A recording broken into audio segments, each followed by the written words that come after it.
Hello everyone, this is doctor S के सिंह और MBBS की यादें विद द डॉक्टर एस के सिंह के दूसरे एपिसोड में आपका स्वागत है। अगर आप नए हैं तो इस चैनल को ज़रूर सब्सक्राइब कीजिएगा और बेल आइकन को भी ज़रूर दबाइएगा। एपिसोड नंबर 1 में हम लोग वहाँ थे कि अगर आपने एपिसोड नंबर 1 नहीं देखा है तो ज़रूर देखिएगा। बहुत ही फ़नी इंसिडेंट्स थे जहाँ हमने एडमिशन के दौरान क्या क्या चीज़ें देखने को मिला और जब रिज़ल्ट आया तब क्या क्या इंसिडेंट्स हुए थे, ज़रूर आपको देखना चाहिए था।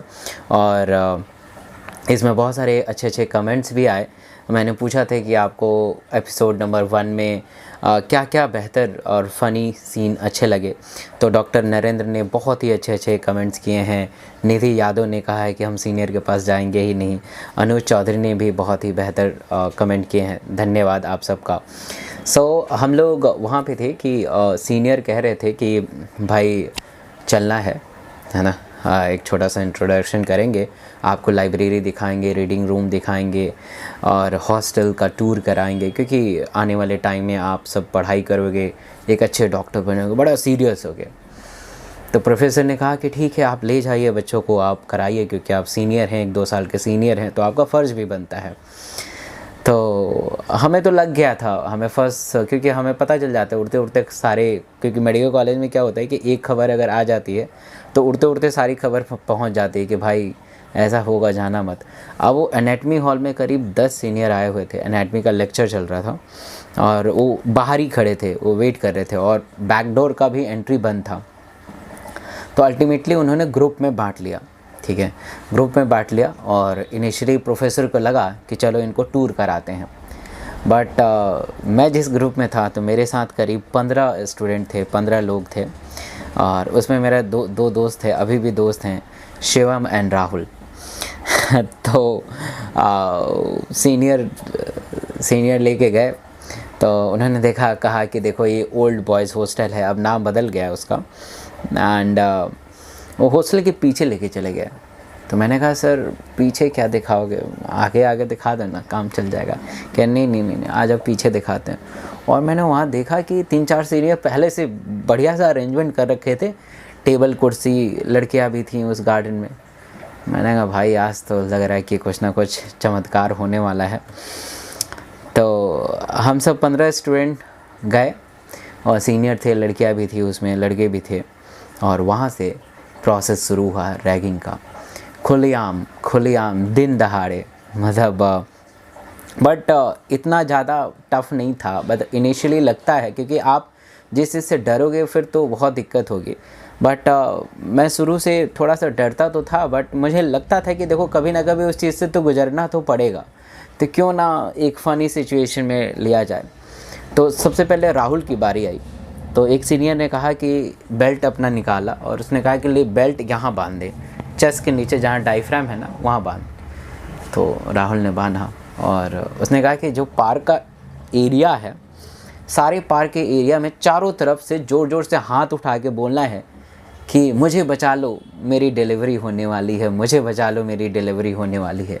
ऐसे ज़ोर ज़ोर से बोलना है ताकि सारे लोग सुन पाएँ, गार्ड भी सुन पाए। राहुल कह रहे थे कि सर ये क्या, मतलब मैंने आज तक नहीं कहा। तो सीनियर ने कहा कि आज तक नहीं किया तो क्या हुआ, आज करना है, हाथ ऊपर उठा और भाग। ठीक है, राहुल अल्टीमेटली भागने लगा। शिवम की बारी आई, फिर मैं तीसरा नंबर था। शिवम से कहा गया कि ऐसा कर कि तू भी हाथ उठा ले, तेरे को बेल्ट नहीं पकड़ना है, तू भी हाथ उठा ले और बोल भागो रे भागो भूकंप आया है, भागो रे भागो भूकंप आया है, ज़ोर ज़ोर से। आगे राहुल चिल्ला रहा है कि मुझे बचा लो, मेरा डिलीवरी होने वाला, और ही पीछे से चिल्ला रहे कि भागो रे भागो भूकंप आ रहा है। मैंने कहा लग रहा मेरे साथ पता नहीं क्या करेंगे। उसने कहा कि तू ऐसा कर कि तू आगे जा इनको और इनको सलूशन दे। मैंने कैसा सलूशन, कि इसका डिलीवरी है तो तू क्या करेगा, भूकंप आया तो तू क्या करेगा। तो मैंने कहा सर भूकंप आया तो मैं क्या करूँगा, डिलीवरी आएगा तब भी मैं कुछ नहीं कर पाऊँगा, मुझे थोड़े ना पता है, अभी जब डॉक्टर बनूंगा तब पता है। कह रहे नहीं, जा तू ट्रीटमेंट कर। तो राहुल को रोक के ऐसी, मैंने महिला जी, बहन जी आप आराम करो, है ना, रेस्ट करो, चलो मैं डॉक्टर के पास लेता हूँ। तो और भी बहुत सारी चीज़ थे जो कि मैं यहाँ पब्लिकली नहीं बता पाऊँगा। तो ये सारी चीज़ हुआ। तो टूर करा ही रहे थे, ठीक है, टूर करा ही रहे थे, तब तक उनको एक 3rd ईयर की लड़की आते देखी, उनकी भी सीनियर थी वो, और एक लड़के के साथ आ रही थी। मैंने ट्रेलर में भी आपको बताया था, क्योंकि मेरा ज़्यादा एक्ट वो करा नहीं पाई, क्योंकि उनको 2 आगे काम दे दिया, मेरे को ज़्यादा काम नहीं दिया। उन्होंने कहा कि देख ये फूल का ये गुलाब का फूल है, जा उस लड़की को प्रपोज़ कर। मैंने सर हाथ उठा के भगवा लो, अभी भाग जाऊंगा कि मेरा डिलीवरी होने वाला है, या जो शिवम को आपने काम दिया था कि भागो रे भूकंप आया है, सर ये मत करवाओ, मैंने आज तक किया नहीं। क्या नहीं करना तो पड़ेगा, जा लड़की को आ, और उसकी भी सीनियर है, बताओ। मैंने सर ना, ये नहीं हो पाएगा। करे ना करना पड़ेगा, ले गुलाब और जा, घुटने टेक के प्रपोज कर दे। अब अल्टीमेटली जाना पड़ा, क्योंकि सीनियर होते हैं। गया मैं, और साथ में पता नहीं कौन था, बॉयफ्रेंड था, भाई था, पता नहीं कौन था। मैंने बट बड़ा मेरा थोड़ा सा दिमाग चला। मैंने कहा कि मैडम मेरे ना रैगिंग हो रही है, आप प्लीज़ बुरा मत मानना, और मैं घुटने टेक कर आपको प्रपोज़ कर रहा हूँ। मैडम मुस्कुराई, समझदार थी, बच गया मैं, ठीक है। मैडम ने गुलाब लिया और फिर आगे चली गई, बच गया। सीनियर ने कहा कि अबे कहा क्या था तूने? मैंने कहा कि आई लव यू। ना ऐसा तो हो ही नहीं सकता है, कोई रिएक्शन ही नहीं। मैंने कहा मैडम आपसे सीनियर है ना, उनको समझ में आ गया था शायद रैगिंग हो रही है, क्योंकि ऐसे आजकल कैसे कोई घुटने टेक के बिना जान पहचान के कैसे कोई कह सकता है कि हाँ बात तो ठीक कह रहा है। तो यही सारा चीज़ था, ये फ़नी सिचुएशन था। अल्टीमेटली अब हम लोग ऐसे फेज़ में आ चुके थे कि थोड़ी बहुत रैगिंग भी हो रही थी, थोड़ी बहुत पढ़ाई भी स्टार्ट हो गई थी। और जब आप मेडिकल कॉलेज में आएंगे, MMC में जाएंगे, तो अभी करीब 250 का स्ट्रेंथ है। हमारे टाइम में ही सीटें बढ़ गई थी, 250 का हो गया था। तो मैं अक्सर लेट हो जाता था। 8 बजे का लेक्चर था, तो 8:10, 8:15 तो आगे और पीछे लेक्चर हॉल था। इतने बड़े बड़े लेक्चर हॉल होते थे कि मतलब तुम देखोगे तो पता ही नहीं चलेगा, बस चिन्नी से लोग नज़र आएंगे। तो पीछे बैठना बड़ा मज़ा आता था, क्योंकि पता ही नहीं चलता था आगे क्या होता था, और पीछे उन्हीं को मौका मिलता था जो कि लेट आते थे, और मैं अक्सर लेट आ जाता था, तो मैं पीछे ही बैठ जाता था। तो पीछे का एक बैकडोर होता था, हम बैकडोर से एंट्री ऐसे दुबक के कि प्रोफेसर को भी ना पता चले, जाके बैठ जाते थे। तो फ्रंट गेट से तो खैर जा नहीं सकते थे, फ्रंट गेट में 8 बजे के पहले जाना पड़ेगा। तो कोई फ़र्क नहीं पड़ता था, इतना ज़्यादा टेंशन भी नहीं होती थी कि चलो फ्रंट गेट से क्या ही जाके करेंगे। तो यही है। वहाँ पे एक एनाटमी हॉल में एक सर हैं प्रोफेसर दिनेश कुमार, अभी आपको मिलेंगे। तो उस समय वो SR थे। तो वो क्या करते थे कि कलर को देख के पहचान के बच्चों को खड़ा करा देते थे। जैसे मान लीजिए मैं पिंक और ऐसे लाइनिंग पहना है, तो इसको थोड़ा बोलने में उनको प्रॉब्लम होगी। अगर मैं खाली पिंक पहनता तो ऐसे इशारा कर देते, वो पिंक वाले उठ जा, बता क्या चल रहा है। तो हम लोग उठते भी नहीं थे, क्योंकि नीचे से ऊपर 250 बच्चे हैं, कैसे पता चलेगा किसको बोल रहे हैं। और पता चल रहा है कि आप ही को बोल रहे हैं, बट उधर ध्यान मत दो, कुछ इधर उधर देखने लगो। तो पड़ोसी भी कहते थे अबे तेरे को कह रहे हैं उठ जा, तू भी तो पिंक पहना है। कह रहे नहीं तूने भी तो पिंक पहना है, तो उठ। मैंने कहा नहीं मैं नहीं उठूँगा, क्योंकि इतनी कन्वर्सेशन उनको नहीं पहुंच पाएगी, क्योंकि नीचे हैं। तो अल्टीमेटली वो उठ जाता था, हम नहीं उठ पाते थे। तो और प्रोफेसर भी बड़े चला, कह रहे नहीं तू बैठ जा। उसको कहा, अपने पड़ोसी को उठा। तो हमने क्या किया कि कलरफुल चीज़ों को पहनना बंद कर दिया, लाइन कुछ चेक, ताकि वो कहे ना, और ऐसे बच जाते थे। तो बड़ा अच्छा था। तो अब मौका आया कि क्योंकि आपको इनिशियली ऐसा नहीं कि आपको कैडेवर से सामना करा देंगे, आपको पहले पढ़ाएंगे, थोड़ा हैबिचुअल बनाएंगे, और फिर दिन आया कैडेवर से मुलाकात हुई, जो काफ़ी इंटरेस्टिंग था। और हम लोग वेट कर रहे थे कि यार ये कैडेवर के पास एनाटमी हॉल में क्यों नहीं लेके जा रहे हैं, मेडिकल कॉलेज में आए हैं, मौलाना आज़ाद में आए हैं।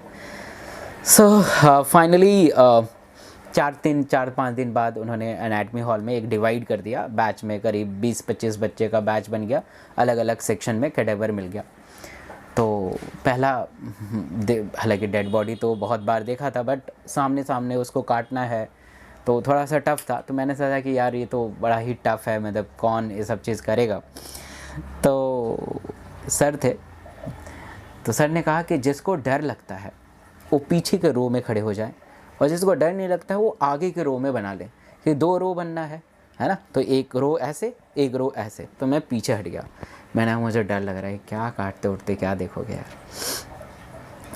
तो सर भी बड़े चालाक, उन्होंने कहा कि जो पीछे वाली लाइनिंग है वो आगे आ जाए और आगे वाले पीछे चले जाएं, क्योंकि डर उनको भगाना है। माना भाई साहब, ये तो बुरा फंसा दिया।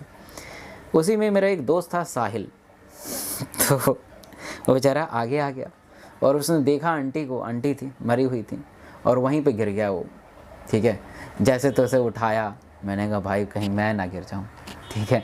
जैसे तैसे उठा के उसे साइड में रखा और शुरू कर दिया।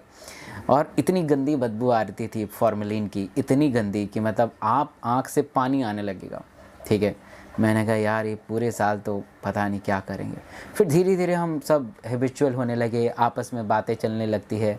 मतलब हमारे समय ऐसे था कि एनाटमी डाइसेक्शन में मतलब गॉसिपिंग, खूब बतियाओ, खूब खेलो, मज़े उड़ाओ, एक दूसरे के बारे में बात करो, देखो कैसी है, कहाँ से आती है, शालीमार बाग, नहीं मैंने तो देखा है कि मयूर बिहार से आती है। तो ऐसे ही मतलब गॉसिपिंग चलती रहती थी। फाइनली क्या हुआ कि मुझे एक लड़की पसंद आई, क्योंकि हर एज में सब चीज़ होता है, नॉर्मल चीज़ है, हार्मोनल चीज़ है।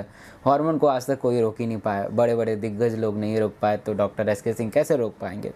फाइनली मुझे एक लड़की पसंद आई और मैंने अपने दोस्तों से कहा कि यार अब तो इतना बार हमने सीनियरों को प्रपोज़ किया है, इतना मनोबल बढ़ा है, मैं तो अब तो किसी को भी प्रपोज़ कर सकता हूँ और मुझे पसंद भी आ रही है। कह रहा है कि ठीक है प्रपोज़ करके देख ले, क्या फ़र्क पड़ता है, अगर ना है तो नहीं, हाँ है तो बल्ले बल्ले, हाँ ये तो ठीक कर रहा है। तो एनाटमी हॉल से जैसे ही छुट्टी हुई, हम क्या होता है कि पहले एनाटमी फिर फिजियोलॉजी फिर बायोकेमिस्ट्री ऐसे, तो एनाटमी हॉल से जब हम जाने लगे है ना, तो मैंने पहले, मेरे 2 फेवरेट दोस्त थे उस समय, शिवम एंड राहुल, अभी भी हैं। मैंने कहा कि शिवम ये शायद अच्छा वक्त है, जा रहे हैं सारे लोग तो इसी में प्रपोज़ कर देते हैं। कह रहा हाँ मैं तेरे पीछे ही रहूँगा, टेंशन ना ले, जा प्रपोज़ कर। तो जैसे ही मैंने लड़के को कंधे पर टट टट एक्सक्यूज़ मी, तो उसने पलटा। और आगे की कहानी नेक्स्ट एपिसोड में बताऊंगा कि क्या रिएक्शन रहा और कैसे मैं प्रपोज़ किया।